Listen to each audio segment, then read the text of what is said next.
예, 조금 전에 들어온 소식을 전해드리겠습니다. 경기도 고양시의 대규모 휘발유 저장소에서 일어난 폭발 화재가 실화, 그러니까 실수로 일어난 불 때문인 것으로 파악되고 있습니다. 경찰은 그 용의자로 27살 스리랑카 사람인 남성을 긴급 체포해서 조사하고 있습니다. 현장에 김민관 기자가 나가 있습니다. 자, 김 기자, 화재 원인이 실화로 지금 파악이 되고 있다는데 먼저 자세한 내용부터 좀 전해주실까요? 네, 경기도 고양경찰서는 조금 전 27살 스리랑카 남성을 실화 용의자로 체포했다고 밝혔습니다. 이 남성은 인근 고속도로 건설 현장에서 일하는 노동자로 확인이 됐습니다. 경찰은 이 남성이 저유소 인근에서 날린 풍등이 근처 잔디밭에 떨어지면서 불이 붙은 것으로 보고 있습니다.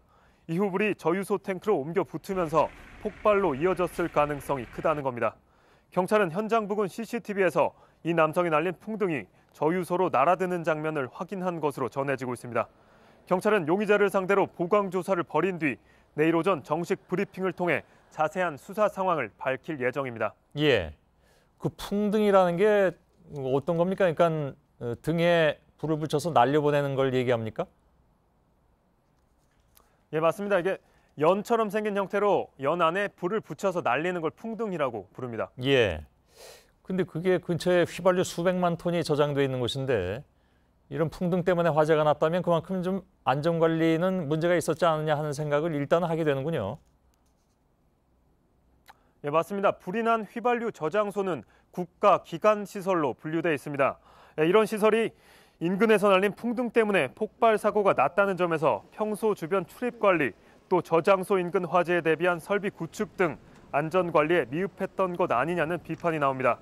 이 부분은 경찰의 정확한 경위 파악이 필요할 것으로 보입니다. 예, 원인도 좀 더 규명을 해야 되겠지만 이게 화재 직후에 제대로 이제 대처가 됐는가 하는 문제가 굉장히 중요한데 예를 들면 소방 장치 같은 것은 작동을 제대로 했습니까? 네, 대한송유관공사는 매뉴얼대로 대응을 했다 이렇게 설명을 했지만 예상치 못한 변수 때문에 초기 진압에 실패했다 이렇게 밝혔습니다.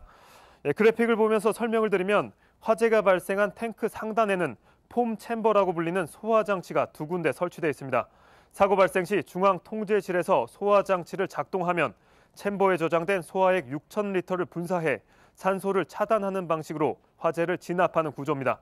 그런데 폭발로 탱크 커버가 파손되면서 그 충격으로 챔버 한 개가 고장이 났다는 겁니다. 이 때문에 소화액 일부가 바깥쪽으로 뿌려졌고 불길을 완전히 잡지 못했다는 게 공사 측 설명입니다.